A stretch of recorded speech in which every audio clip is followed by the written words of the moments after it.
Welcome to our ஆன்மீக களஞ்சியம் channel. இன்னைக்கு நம்ம பார்க்க போகிறது தெய்வத்தின் குரல் 7ஆம் பாகம் 12ஆம் அத்தியாயம், தூக்கக்காரனும் ஆட்டக்காரனும் பாட்டுக்காரர்களும். அதில் இரு நிந்தாஸ்துதி பாடல்கள். அந்த 2 திருநாள்களை பற்றியே கொஞ்ச நாளாக நினைப்பு இருக்கிறது. அப்படி இருப்பதில் திரும்ப திரும்ப 2 பாட்டுக்களை சுற்றியே எண்ணம் சுழண்டு கொண்டிருக்கிறது. ரொம்பவும் வேடிக்கையான பாட்டுக்கள். வேடிக்கையிலேயே தத்துவார்த்தமும் நிறைய இருப்பதாக அவற்றை செய்த பெரியவர்கள் பாடி கொடுத்திருக்கிறார்கள். தலைக்கொன்றாக சிவபரமாக ஒன்றும் விஷ்ணுபரமாக ஒன்றும் நிந்தாஸ்துதி என்று சொல்கிற வகையைச் சேர்ந்த பாட்டுக்கள். நிந்தை என்றால் வாயில் வந்தபடி வைகிறதில்லை. சமத்காரமாக பரிகாசம் கேலி பண்ணுகிறதுதான். சுவாமியிடம் கோபித்துக் கொண்டு திட்டுகிறதில்லை. நம்மோட சுவாமி என்று சுவாதீனத்தால் பரம பிரியத்தில் அவரை கிண்டல் பண்ணுகிறதுதான். மனசுக்குள் சுற்றி சுற்றி வந்து கொண்டிருக்கும் அந்த 2 பாட்டுக்களை மற்றவர்களுக்கும் சொல்லலாமே என்று தோன்றித்தான் ஆரம்பித்தேன். பூர்வ பீடிகை ரொம்ப தூரம் இழுத்து கொண்டு போய்விட்டது. ஆனால் நான் விடுவதாக இல்லை. அந்த பாட்டுக்களையும் தான் உங்களையும் தான். முதலில் வைகுண்ட ஏகாதசி தானே வந்தது. இனிமேல் தானே திருவாதிரை வரப்போகிறது. அதனால் விஷ்ணுபரமான பாட்டையே முதலில் சொல்கிறேன். ஹரஹர சங்கர ஜெய ஜெய சங்கர. அடுத்து அருணாச்சல கவிராயரும் ராம நாடகமும். அந்த பாட்டை போட்டவர் அருணாச்சல கவிராயர்.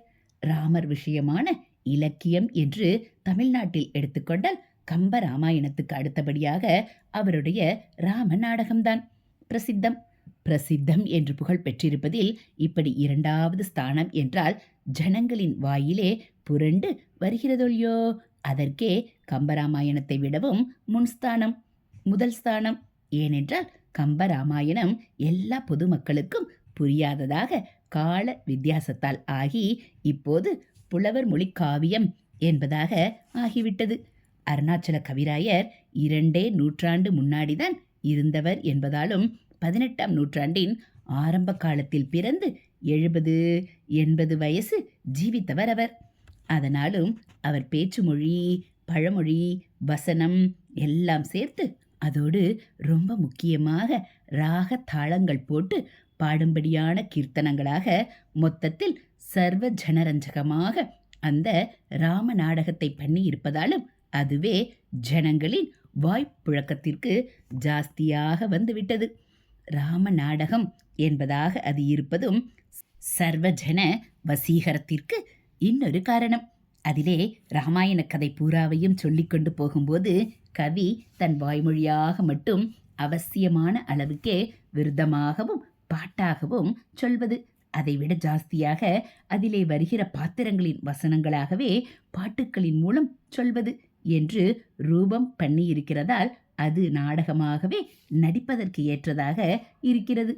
அதிலும் ஒபெரா என்கிற சங்கீத நாடகமாக மாத்திரமில்லாமல் நாட்டிய நாடகம், டான்ஸ் டிராமா என்று சொல்கிறார்களே, அப்படி அந்த பாட்டுக்களை நாட்டியத்துக்கு ஏற்ற மாதிரியே அவர் உசிதமான வார்த்தைகளையும் ரசபாவங்களையும் கலந்து பண்ணியிருக்கிறார்.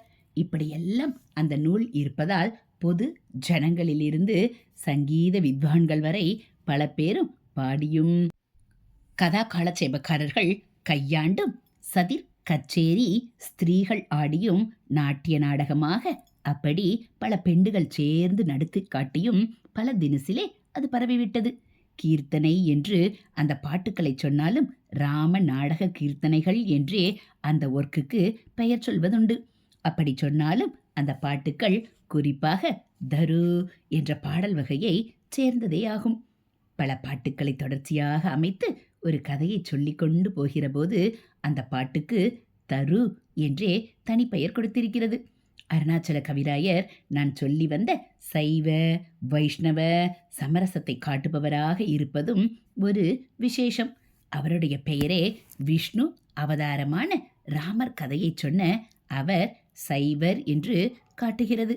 நீரு பூசி வேளாளர் என்று விபூதியிட்டுக் கொள்வதை வைத்தே பெயர் ஏற்பட்ட சமூகத்திலே பிறந்தவர் அவர்.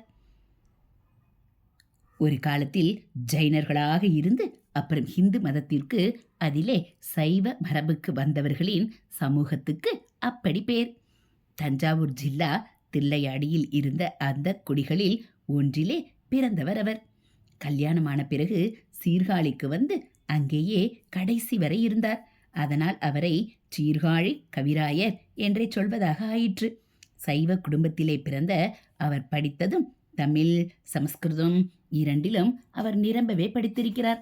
அப்படி படித்ததெல்லாமும் சைவ மடமான தர்மபுர ஆதீனத்தில்தான்.